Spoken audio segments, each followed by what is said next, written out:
Bien. Resumen. Tardé un tanto en apretar el botón de grabar. Dos cosas. Nueva unidad y hay receso académico el 1 y 2 de julio. Así que anoten esas fechas. Aprovechen de programar cosas que quieran hacer. Tenemos una idea de qué es una cosa que tiene una gran cantidad de inercia. Cosas que se mueven muy lento, pero son muy grandes, resisten el movimiento mucho, o hay que aplicar mucha fuerza para detenerlos, entonces hay una gran cantidad de inercia. Pero mismo, esta misma cualidad la tienen objetos los cuales tienen poca masa, pero se mueven muy rápido. Un objeto que va muy rápido, pero tiene una masa pequeña, es capaz de hacer doler una mano al impacto o cualquier parte del cuerpo. Claro, se va a detener, pero la inercia claramente queda plasmada en la forma de un moretón. En fin, este concepto lo cuantificamos con esta cantidad de aquí. P es un vector, el cual es la multiplicación de la masa por la velocidad. Y a este se le suele llamar momento o momentum, pero es una forma vieja de llamarle a esta cantidad. Entonces, ¿por qué es importante? Porque bueno, por algo que vamos a despejar, o más bien una ley que vamos a probar un poquito más tarde, pero primero tenemos que definir esta cosita de aquí. Ahora, voy a sacar algunas ecuaciones del contenido anterior con el cual que vamos a necesitar para despejar esta ley. Y por supuesto, la idea es ver cómo, la idea es ver cómo es que esta nueva cantidad afecta las ecuaciones que ya conocemos. Entonces, si es que yo trato de escribir la segunda ley de Newton,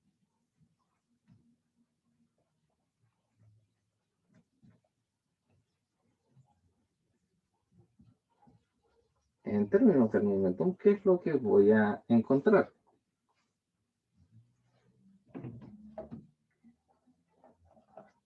La fuerza neta es la sumatoria de las fuerzas. Disculpen.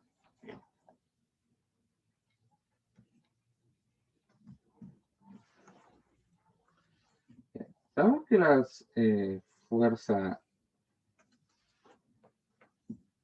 neta es igual a la masa por la aceleración por la segunda ley de Newton.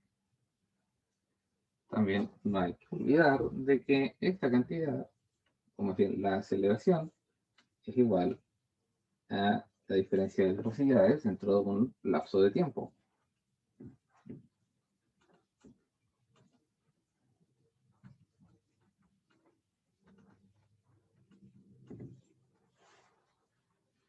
Entonces aquí tenemos masa por velocidad y masa por velocidad.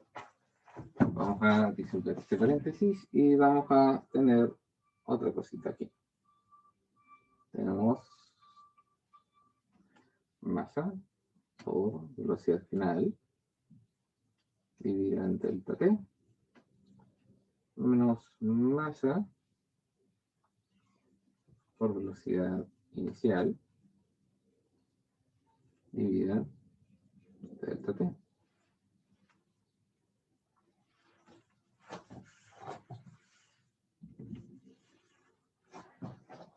Típicamente no consideramos que la masa varíe en el tiempo. De todas formas, aquí claramente la segunda ley de Newton no la estamos considerando. Así que nosotros podemos escribir esto como momentum final y momentum inicial.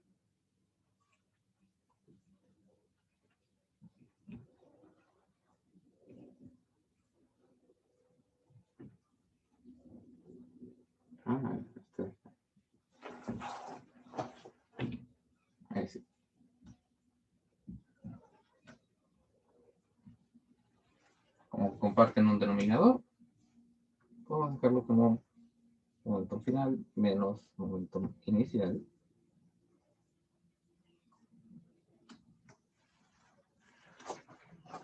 Partida en el tiempo. Entonces aquí tenemos algo interesante. Podemos escribir la fuerza en términos de una variación del momento. O también algo más interesante, podemos decir de que una variación en el momento, esto sería delta P porque es final menos inicial, sería igual a la fuerza neta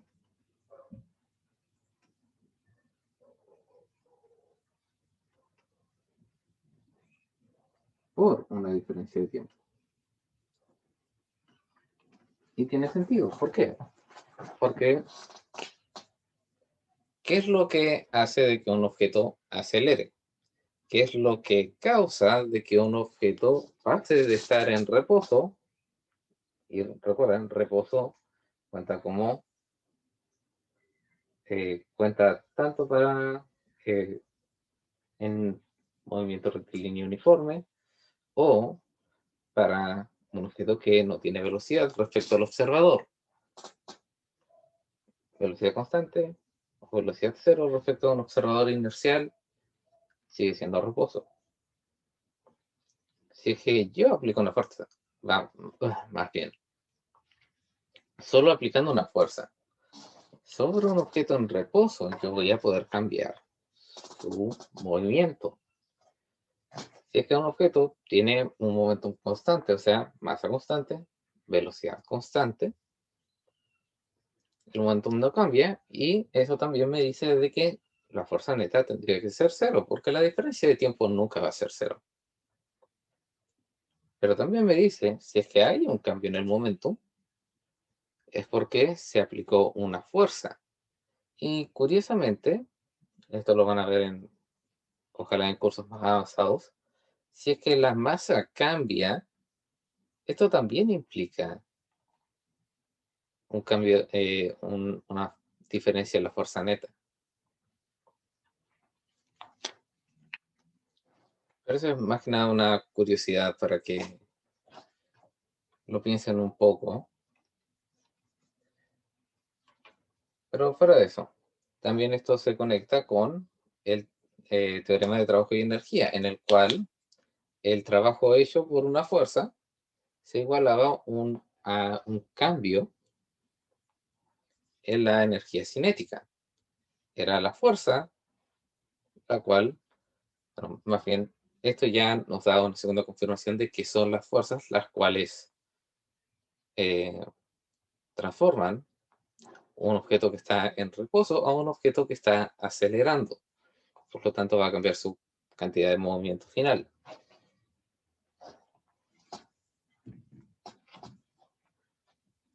Entonces,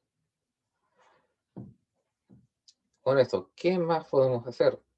Pues bien, por alguna razón, la diferencia en la cantidad de movimiento, simplemente el delta P, tiene un nombre propio. A la diferencia en momentum, de nuevo le dije momentum. A la diferencia en momento le llamamos impulso. Esto, claro, se puede calcular tanto como una resta vectorial de un momento final con un momento inicial o la fuerza neta actuando en un lapso de tiempo. Ahora, esta cantidad, si bien no se ve muy importante, es una cantidad la cual importa mucho cuando estamos, o más bien, importa bastante en ingeniería,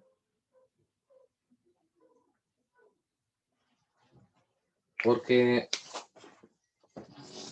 los cambios repentinos en movimiento implican impacto. No es lo mismo, por supuesto, para ustedes, es obvio de que no es lo mismo caer sobre el piso que caer sobre su cama, ¿cierto? Uno es acolchado, es agradable dejarse desplumar en la cama, mientras que no es ni siquiera agradable, siquiera dejarse echar en el piso. ¿Y por qué es eso? Precisamente por esta cosita de aquí. Si es que podemos, bueno,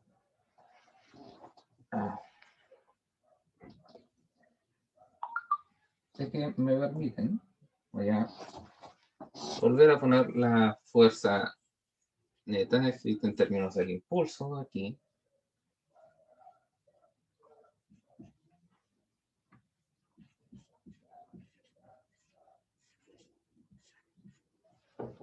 Si es que yo tengo un lapso de tiempo muy corto, esta fracción aumenta para una misma diferencia de movimiento, o sea, de masa por velocidad, a medida que yo voy disminuyendo el tiempo el tiempo en el que actúa la fuerza, bueno, más bien, la fuerza aumenta. Un lapso corto de tiempo implica una fuerza mayor. Entonces, si es que yo fuerzo mediante la creación de materiales más blandos, yo puedo reducir bueno, yo puedo aumentar el tiempo en el que sucede este cambio de momentum y por lo tanto, yo puedo disminuir la fuerza neta actuando sobre una cosa. Y por lo tanto, cuando ustedes se tiran sobre su cama, claro, está actuando el peso y la fuerza de reacción de su cama. Porque, por supuesto, la cama tiene que actuar sobre su peso para que ustedes no se caigan. Entonces, dado que lo hace en un lapso de tiempo más largo que una superficie más dura, la fuerza que actúa sobre ustedes,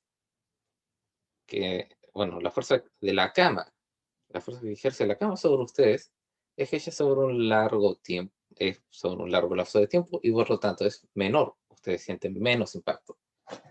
Si es que ustedes le ponen una tabla dura encima de su cama, el tiempo va a ser mucho menor en el cual tiene que, bueno, va a haber un tiempo mucho menor en el cual ustedes van a ser detenidos y por lo tanto va a haber una fuerza mayor, la cual va a tener que ejercer este cambio de momento en un plazo más pequeño. Entonces, esta ecuación en prevención de riesgo o en aplicaciones ingenieriles con tal de reducir daño corporal, resulta que es bastante importante.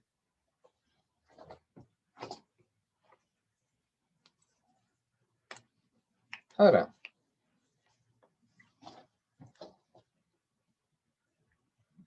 déjame recordar dónde me estaba quedando. Sí, sí, sí, sí. Bien. Vamos a ver ejercicios de esta cosa, pero después, porque ahora quiero introducir un... sí, sí, sí, sí. Quiero introducir un concepto relacionado, pero lo quiero introducir a través de, por supuesto, un experimento de pensamiento. Es una forma muy pretenciosa de decir experimento hecho en la pizarra. Digamos que tenemos una masita 1 que viaja a una velocidad 1 y esta se encuentra con una masita 2 que está viajando con una velocidad 2 en el sentido opuesto.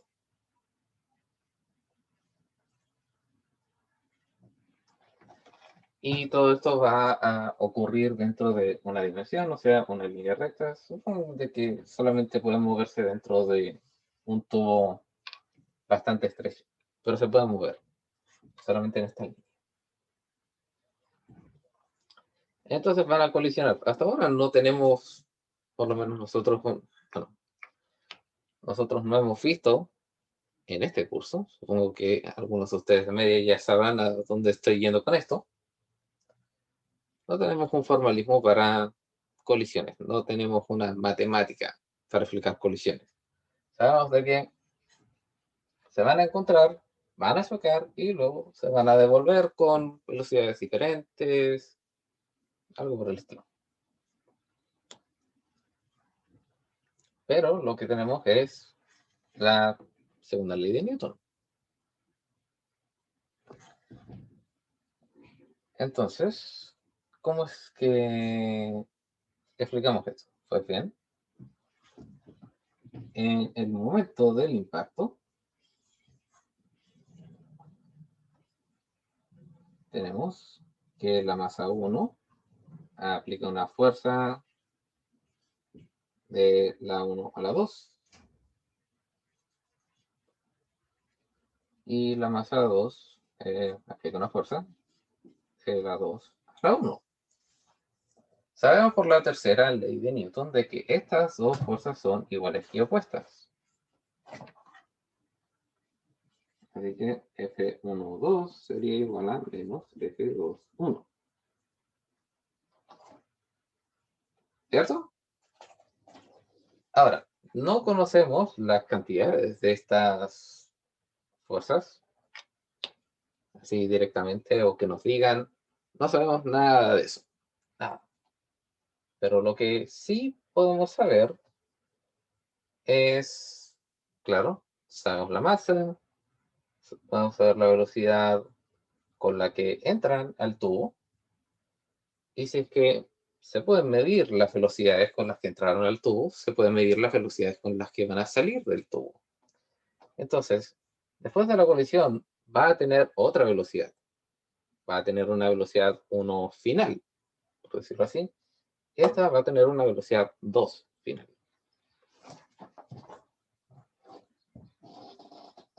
Entonces, como hemos visto ya, de que podemos escribir la fuerza en términos de la variación de la cantidad de movimiento, vamos a hacer eso mismo y ver dónde nos lleva.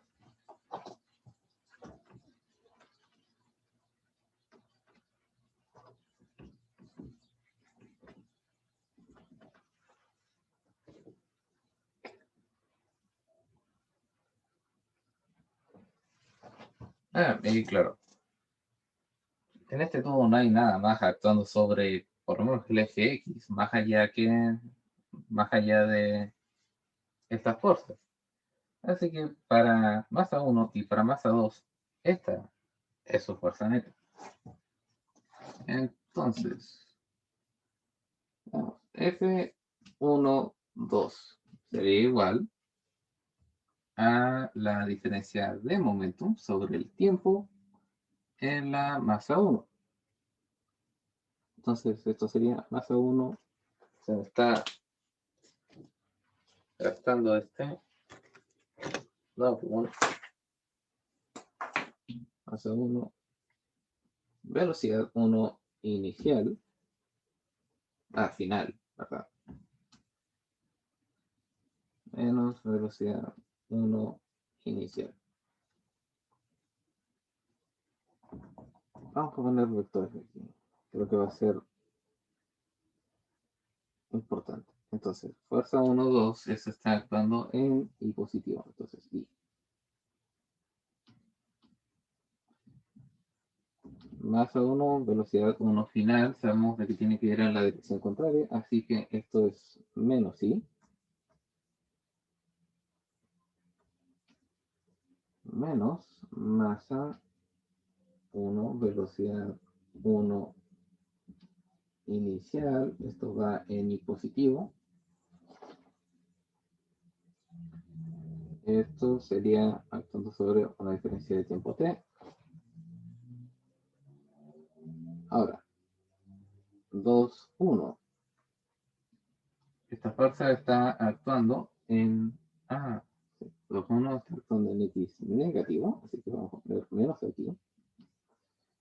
Esto sería masa 2, velocidad 2 final, la velocidad 2 final, o sea, x positivo. Menos masa 2, velocidad 1, así, velocidad 2 inicial, y esta iba en dirección x negativa, así que menos sigue aquí, sobre una diferencia de tiempo.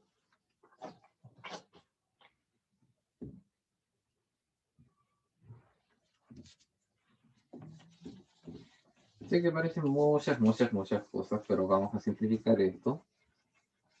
Nos vamos a deshacer de la notación vectorial muy pronto porque solamente la necesito para tener las cosas claras.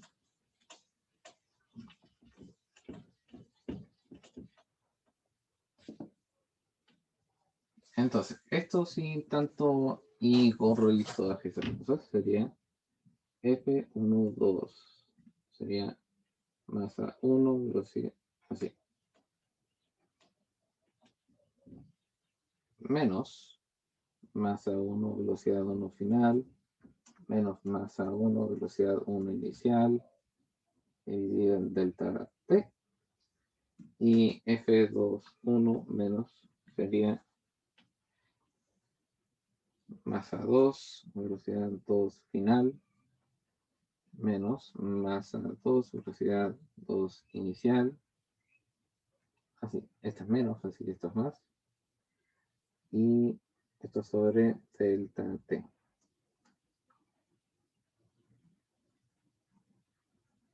Bien, si yo quito estos menos aquí, lo paso acá,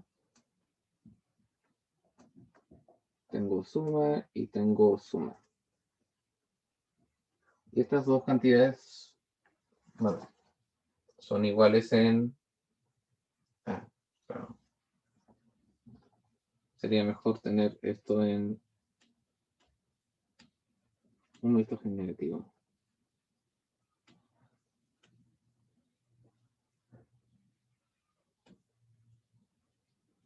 Entonces, este sería igual a este.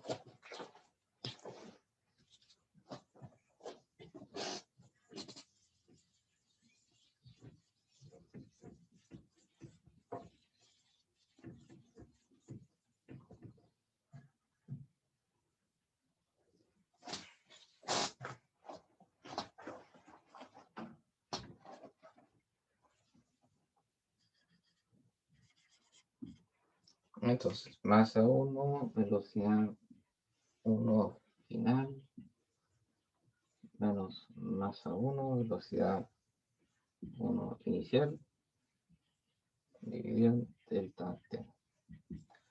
Sería igual a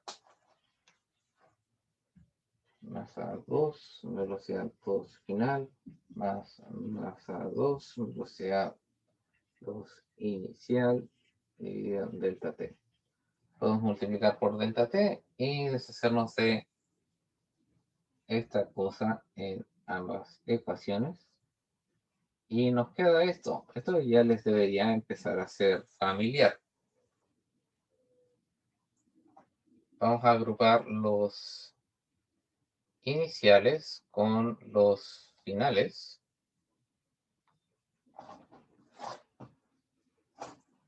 Entonces, así. Masa 1, velocidad 1 inicial, más masa 2, velocidad 2 inicial, sería igual a masa 2 final,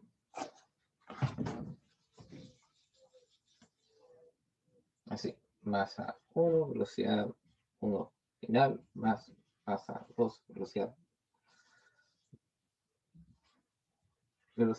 2 final. Y con esto tenemos el momentum 1 inicial más el momentum 2 inicial, el momentum 1 final y el momentum 2 final.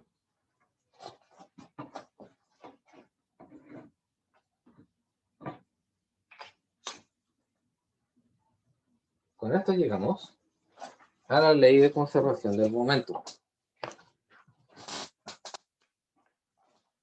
Aunque para ser un poco más generales, esta ley también actúa vectorialmente, pero la demostración hubiese sido mucho más tediosa de la que acabo de hacer ahora y no alcanzaría dentro del espacio de una clase. Pero la idea es, bueno, más bien, el propósito era demostrar la idea de que el momentum se conserva. Esta es la versión más sencilla de lo que llamamos la ley de conservación del momentum. Tenemos dos partículas en un sistema. Estas sufren un cambio en su movimiento, pero la idea es de que el momentum que está inicialmente en el sistema va a tener la misma cantidad vectorial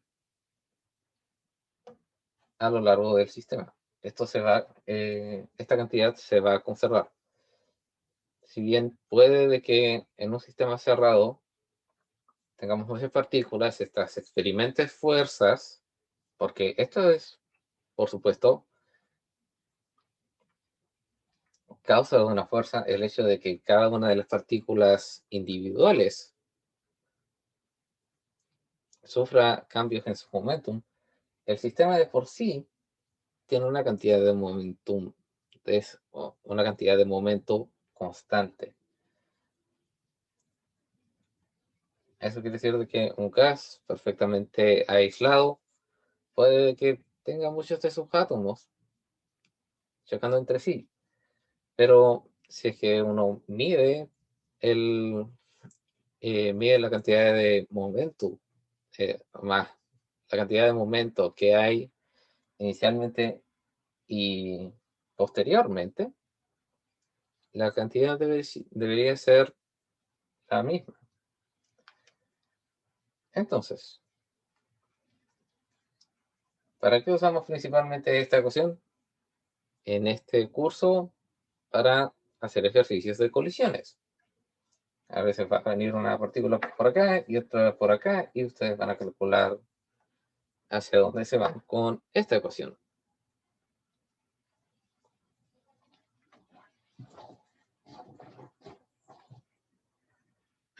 Sí, bien.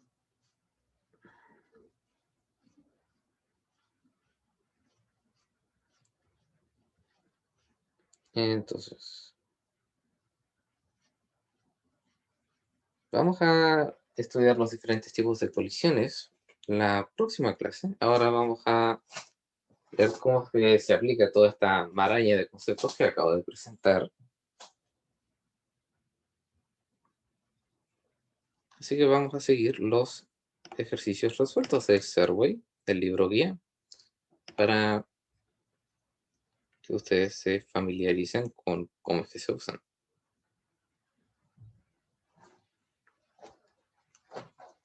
Por mientras, voy a borrar toda la pizarra.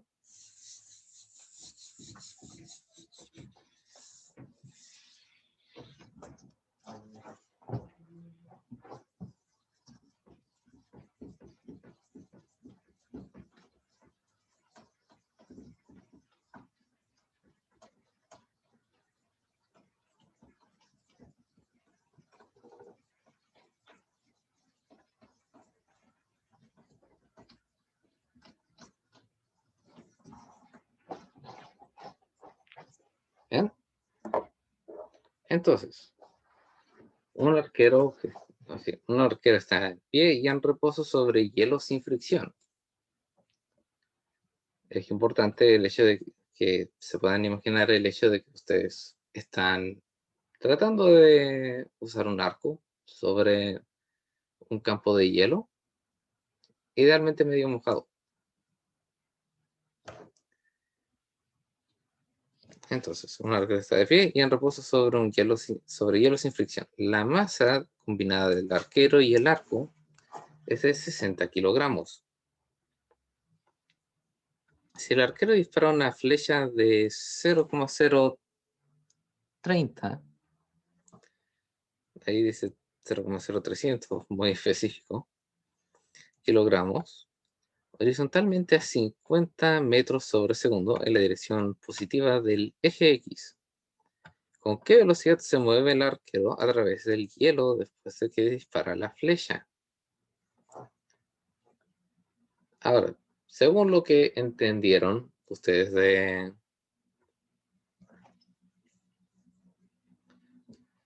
ah, según lo que ustedes entendieron de lo que acabamos de ver, el arquero se debería o no se debería mover o ganar cierta velocidad en la dirección contraria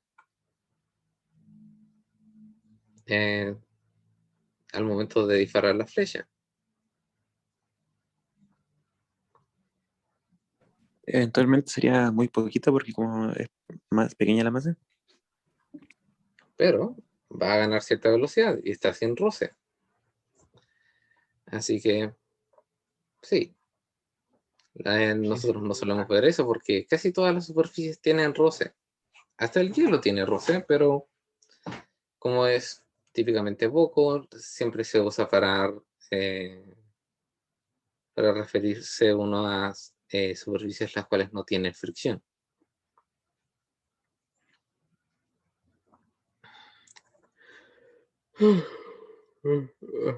Disculpen. Bien.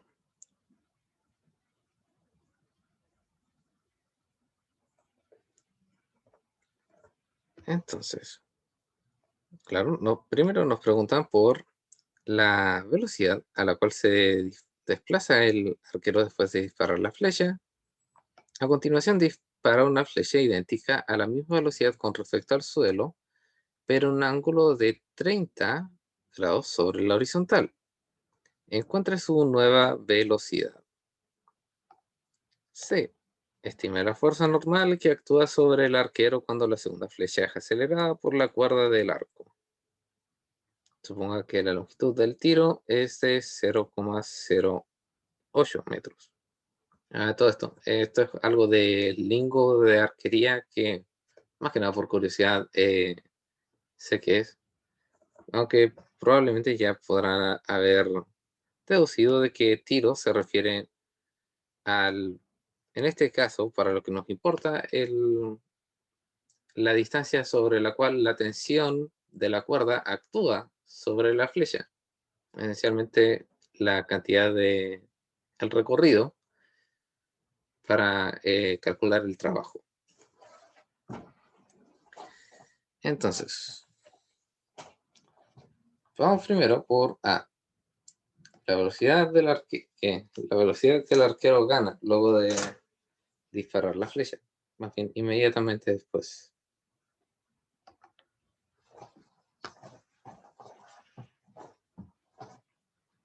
Entonces, tenemos la masa del arquero. Vamos bien. El momentum del arquero inicial más el momentum de la flecha inicial sería igual a el momentum final del arquero más el momentum final de la flecha.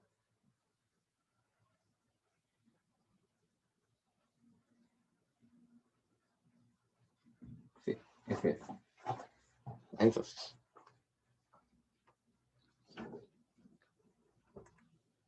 inicialmente, entonces,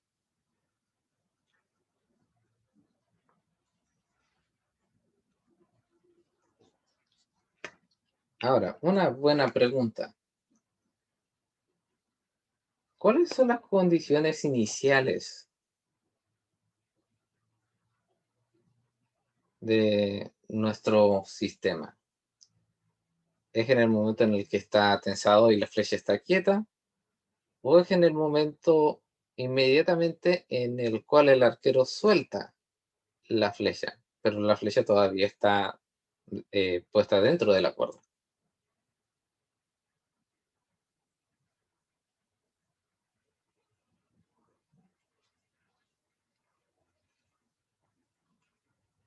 ¿Sería velocidad cero? Pues entiendo de que esa era mi primera intuición, pero no podemos hacer un análisis del momentum inicial y el momentum final si es que no hay momentum inicial. El momentum inicial de, el momentum inicial de este sistema es que en el momento, eh, no era la intención del juego de palabras, es que en el instante en el cual el arquero suelta, porque en el momento en el que el arquero suelta la flecha, es la tensión de la cuerda, la cual está acelerando a la flecha.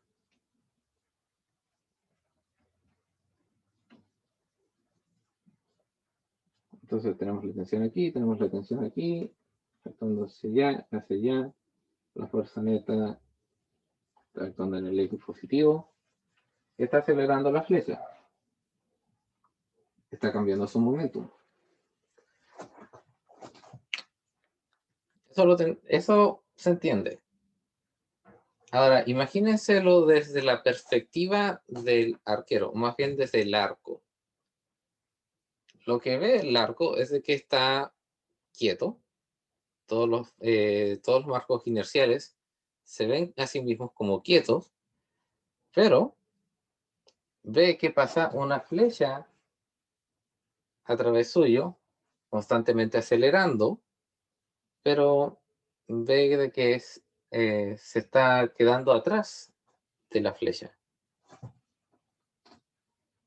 ¿Se dan cuenta? Entonces, la flecha avanza y el arco ve de que se está quedando detrás de la flecha. Entonces, es ahí donde empieza nuestro análisis. Gana una velocidad, empieza a ganar una velocidad inicial. Así, y luego, así, vamos a ver. En ese instante, claro, parte con velocidad inicial cero, pero luego tiene una velocidad final cuando la tensión deja de actuar sobre la flecha. ¿Será ese el momento inicial?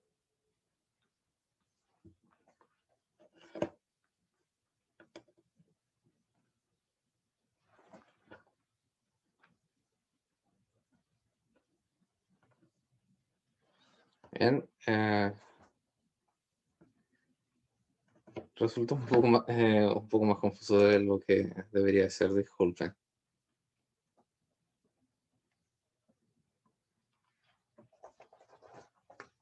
Pues bien, si bien estaba en lo correcto respecto a que es en el momento en el que el arquero suelta,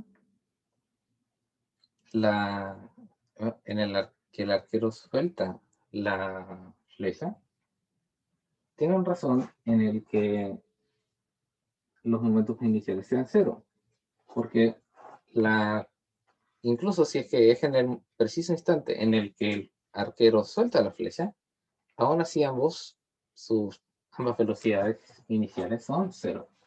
Pero esta no es una ecuación escalar, es una ecuación vectorial. Entonces, si bien inicialmente tenemos cero movimiento, podemos tener movimientos finales mientras que estos sean en las direcciones contrarias.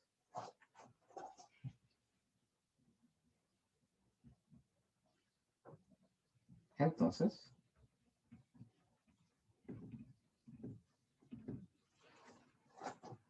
estos momentum finales son de la misma magnitud, pero en direcciones opuestas.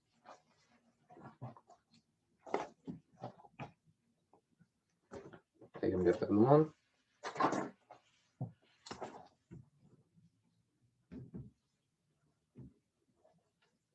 Entonces, el momento final del arquero, que sería, bueno, dejemos el menos aquí, menos la masa del arquero, por la velocidad final del arquero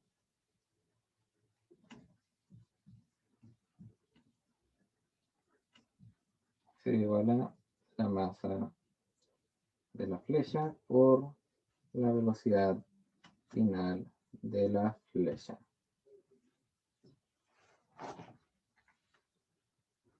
Ya se está poniendo claro este plumón.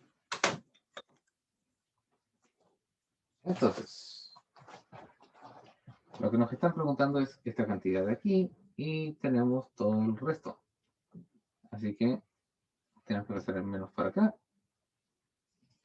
La velocidad del arquero sería menos la masa de la flecha sobre la masa del arquero por la velocidad final de la flecha.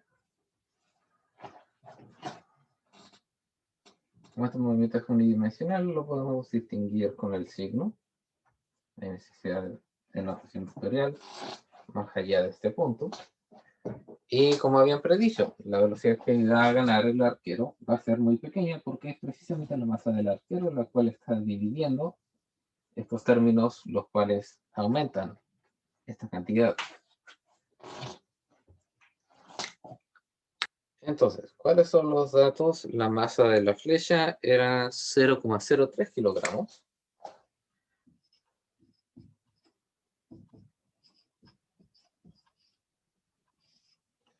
La masa del arquero son unos ligeros 59,97 kilogramos. Vamos a aproximarlo a 60 porque estamos aprendiendo el concepto, no hay necesidad de precisión ahora. Y la velocidad final de la flecha eran 50 metros sobre segundo. Entonces tenemos aquí 5, entonces 0,03 sería 3 dividido en 100. No importa. 0,03 por 5 dividido en 6. ¿Eso cuánto sería? Está mi calculadora. Ah, disculpen. Mi calculadora está por ahí.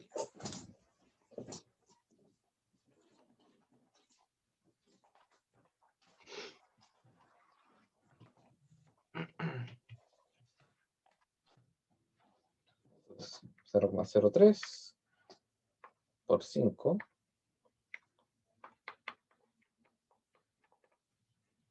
Oh.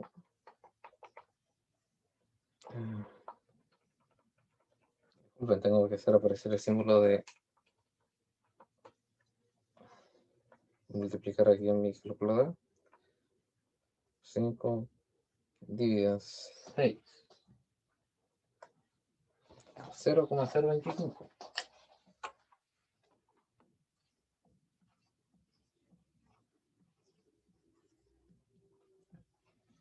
Son bastantes pocos metros sobre segundo.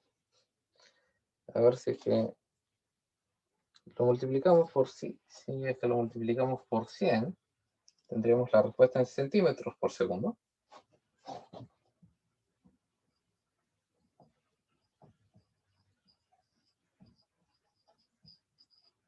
Ahora sí es más fácil conceptualizar.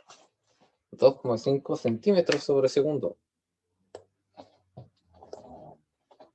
O sea que, porque antes estaba, porque a mí me dio, ay, justo, ahí está. ¿Qué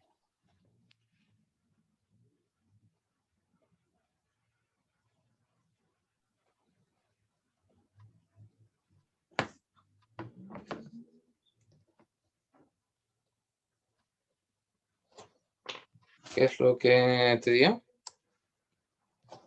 No, que me dio justo 0,025, usted le aproximó a centímetros. Aproximar no, esa es la palabra equivocada. Convertir. Oh, convertir. Ah.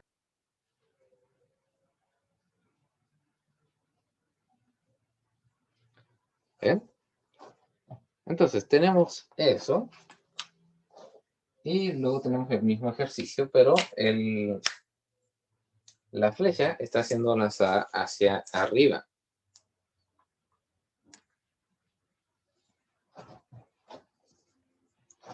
con un ángulo de 30 grados, por supuesto. Entonces, tenemos esencialmente esta misma situación aquí. Tenemos un momento total inicial 0, pero tenemos momentos finales iguales y opuestos.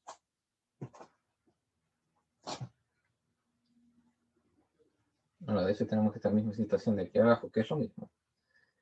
Entonces, queremos calcular esta cantidad de... Vamos a partir desde aquí, pero vectorialmente. Entonces, primero, la velocidad final de la flecha sería en su componente X, primero 50 metros por segundo, ese es el módulo, y el vector unitario que comprende su dirección sería en la componente X el coseno de 30, y el Y sería el seno de 30.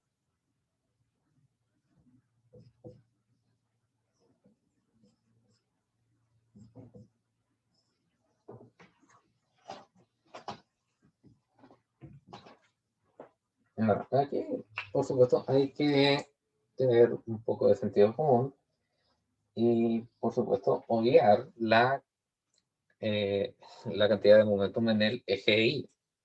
Pero, ¿por qué? ¿Por qué podemos ignorar la cantidad de momentum de la flecha en el eje Y? No por la flecha en sí, sino porque el arquero al final no se va a mover dentro del eje Y. No puede porque está la superficie de hielo abajo. ¿Pero por qué no puede? Porque podemos decirlo de esta forma. ¿Puedo dibujar un arquero? Creo que no puedo dibujar un arquero, pero...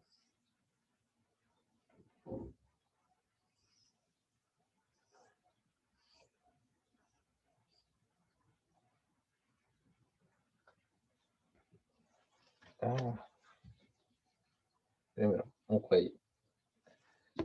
Siempre se me olvida dibujar los cuellos.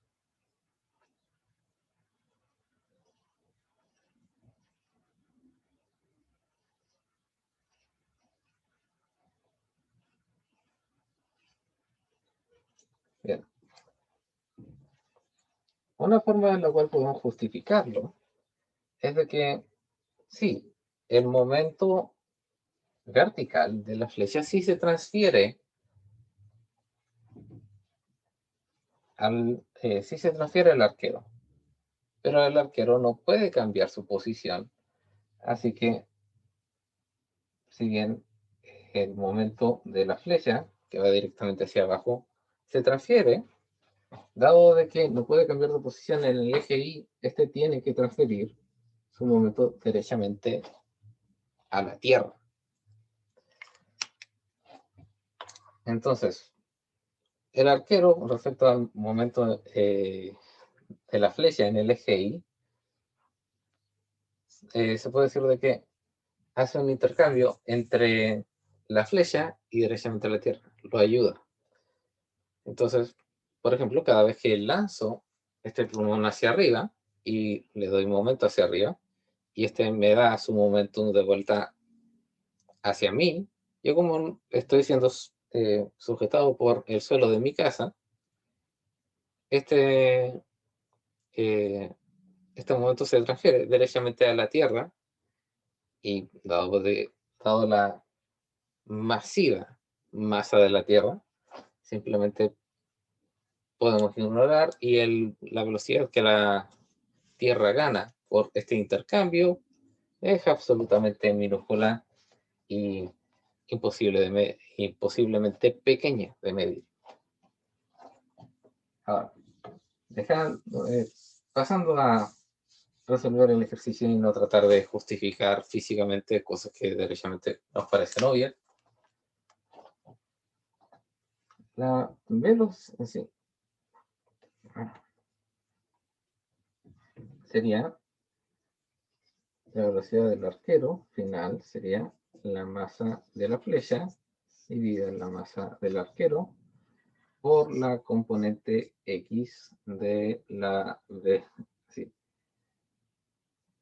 la componente X de la velocidad de la flecha. Para no complicarme con notación, derechamente decimos 50 coseno de 30.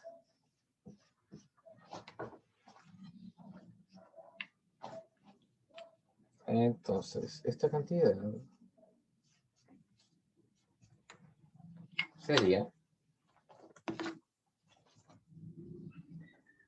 0,03 por 5 dividido en 6 por el coseno de 30.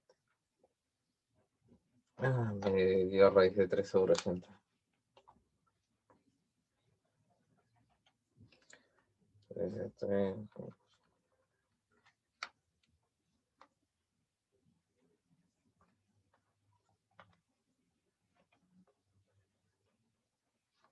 Bien, esto lo puedo aproximar a 0,021.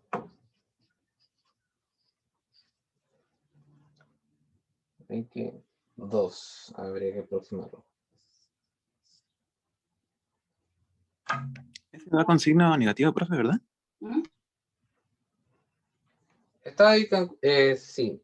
Debe ser con signo negativo, aunque, por supuesto, podemos decir de que estaba calculando solo el módulo, pero para ser precisos, sí, tiene que ser negativo. Y aquí también.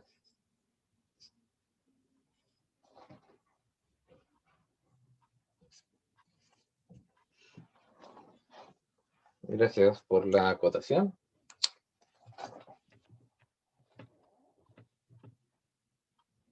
Son las 9:31. Me pasé un poco, pero también me atrasé un poco.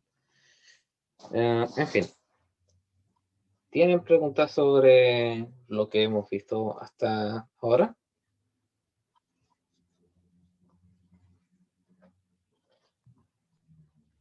A ver, por lo que entiendo, el AR sería el arquero y la F es la flecha, si no me equivoco, ¿no? Sí.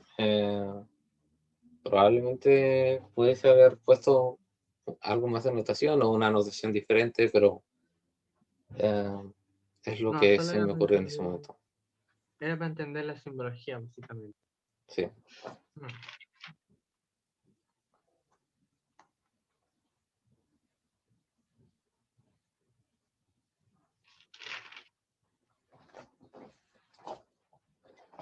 Bien.